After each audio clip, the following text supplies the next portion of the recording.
दोस्तों, वैज्ञानिक हर संभव प्रयास में लगे हैं कि किसी एडवांस टेक्नोलॉजी के सहारे प्रकाश यानी लाइट की गति से भी तेज चलने वाले स्पेसक्राफ्ट बनाया जा सके। इन्हीं में से एक विकल्प है वार्प ड्राइव। वार्प शब्द का मतलब होता है मरोड़ यानी बेंड।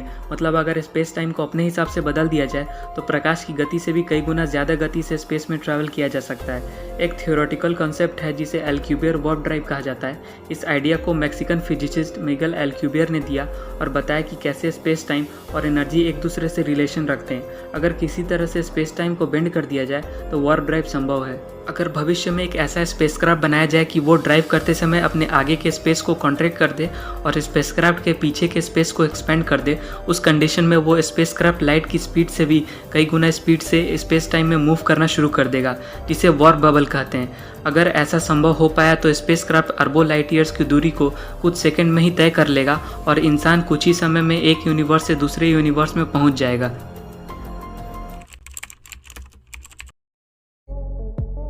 दोस्तों, आइंस्टीन ये बता चुके हैं कि कोई भी ऑब्जेक्ट लाइट की स्पीड से ज़्यादा तेज ट्रैवल नहीं कर सकता, लेकिन ये स्पीड लिमिट का नियम सिर्फ उन्हीं ऑब्जेक्ट पर अप्लाई होता है जो स्पेस में ट्रैवल कर रहे होते हैं, ना कि खुद स्पेस के मूवमेंट पर, क्योंकि हम जानते हैं कि हमारी यूनिवर्स लाइट की स्पीड से भी ज़्यादा स्पीड से एक्सपैंड हो रही है। अल्क्यूबियर वार्प ड्राइव कॉन्सेप्ट कहता है कि वार्प ड्राइव स्पेसक्राफ्ट तो रेस्ट पोजीशन पर ही रहेगा और इसमें बैठे एस्ट्रोनॉट को पता भी नहीं चलेगा कि उनका स्पेसक्राफ्ट लाइट की स्पीड से भी कई गुना तेजी से बिना किसी एक्सेलरेशन के चल रहा है, क्योंकि जैसे ही नेगेटिव एनर्जी और पॉजिटिव एनर्जी का यूज़ करके स्पेसक्राफ्ट के आगे के स्पेस को कॉन्ट्रैक्ट और पीछे के स्पेस को एक्सपेंड किया जाएगा, ये एक स्पेस बबल में रैप हो जाएगा और यह स्पेस बबल लाइट की स्पीड से भी कई गुना तेजी से भी चलेगा और बबल में मौजूद स्पेसक्राफ्ट के लिए थ्योरी ऑफ रिलेटिविटी सिद्धांत भी वायलेट नहीं होगा। ये ट्रैवल ठीक एक शार्प बोर्ड जैसा होगा जिस पर इंसान अपनी जगह से बिना मूव किए एक ही जगह खड़ा रहता है, लेकिन पानी की लहरें उसे स्पीड प्रोवाइड करती रहती है। दोस्तों, जैसे ही 1994 में मिगेल अल्क्यूबियर ने एक पेपर पब्लिश करके एक स्पेसक्राफ्ट के द्वारा हाइपर फास्ट स्पीड से ट्रैवल करने के कॉन्सेप्ट को दिया, वो तुरंत सुर्खियों में आ गए, क्योंकि उनकी थ्योरी किसी भी फिजिक्स के लॉ को वायलेट नहीं कर रही थी।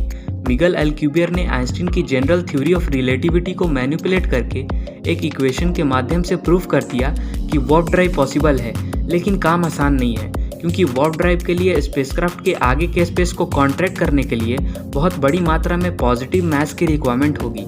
इस पॉजिटिव मास की रिक्वायरमेंट का अंदाज़ा आप इस बात से लगा सकते हैं कि स्पेस के एक छोटे से हिस्से को भी कॉन्ट्रैक्ट करने के लिए जुपिटर जितना वजन के ऑब्जेक्ट की ज़रूरत पड़ेगी।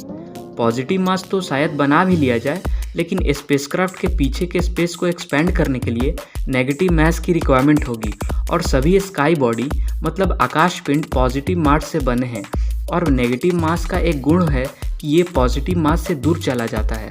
क्वांटम मैकेनिक्स के बेस पर वैज्ञानिकों ने नेगेटिव मास को खोजा तो है, लेकिन इसे ज़रूरत के हिसाब से बड़े बनाने में अभी हमारे पास उतनी एडवांस टेक्नोलॉजी नहीं है और ये भी हो सकता है कि इस टेक्नोलॉजी को बनाने में हमें सदियों का समय लग जाए। दोस्तों, अगर भविष्य में वार्प ड्राइव इंजन बना भी लिया जाए तो इसके बड़े ही खतरनाक परिणाम निकल सकते हैं।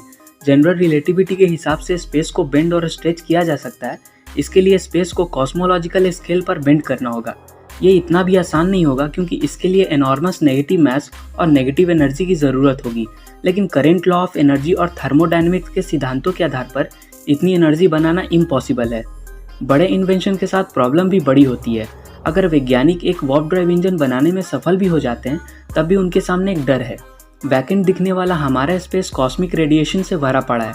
जब वार्प ड्राइव स्पेसक्राफ्ट लाइट की स्पीड से भी तेज चलेगा, तब स्पेस में मौजूद हाई एनर्जी पार्टिकल इस वार्प बबल के चारों तरफ इकट्ठे हो जाएंगे और इन एनर्जी पार्टिकल की इंटेंसिटी इतनी ज़्यादा हो जाएगी कि इनके सामने एनर्जी ब्लास्ट होना शुरू हो जाएंगे और ये अपने रास्ते में आने वाले प्लैनेट्स, स्टार और एस्ट्रॉयड को मात्र कुछ ही सेकंड में इवेपोरेट करके तबाह कर सकते हैं। फिलहाल वैज्ञानिक वार्प ड्राइव इंजन के एक प्रोटोटाइप पर काम कर रहे हैं और हो सकता है फ्यूचर में इसका एक छोटे स्केल पर टेस्ट भी किया जाए।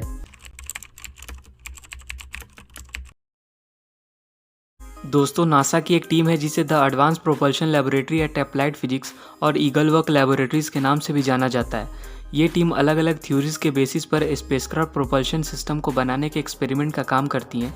दरअसल ये टीम एक प्रोजेक्ट पर काम कर रही है जिसका नाम है एंटरप्राइज। ये टीम वार्प ड्राइव फील्ड को जनरेट करने की कोशिश कर रही है क्योंकि वार्प ड्राइव के लिए स्पेसक्राफ्ट के चारों तरफ बने बबल को एनॉर्मस अमाउंट में नेगेटिव एनर्जी की ज़रूरत पड़ेगी। ये एनर्जी पूरी यूनिवर्स के मास के इक्विवेलेंट होगी, जो कि अभी असंभव है। लेकिन advance propulsion team leader doctor Harold white एक एक्सपेरिमेंट पर काम कर रहे हैं जिनसे वार्प ड्राइव के लिए कम से कम नेगेटिव मास की ज़रूरत पड़े। इसे अचीव करने के लिए वार्प ड्राइव बबल के शेप को टॉरस शेप में जनरेट करने का एक्सपेरिमेंट किया जा रहा है ताकि नेगेटिव एनर्जी जनरेट करने के लिए कम से कम एनर्जी की रिक्वायरमेंट हो। ऐसा करने से वार्प ड्राइव का फील्ड इफिशिएंट होगा और 10 मीटर डायमीटर का शेप लाइट की स्पीड से भी 10 गुना तेजी से ट्रैवल कर पाएगा और इसके रिंग्स नेगेटिव एनर्जी को एक्सपेंसर और कॉन्ट्रैक्शन के लिए शिफ्ट करते रहेंगे। दोस्तों वीडियो कैसा लगा कमेंट्स में ज़रूर बताएं। हमारे चैनल को शेयर, सब्सक्राइब और लाइक करना ना भूलें। मिलते हैं अगले वीडियो में।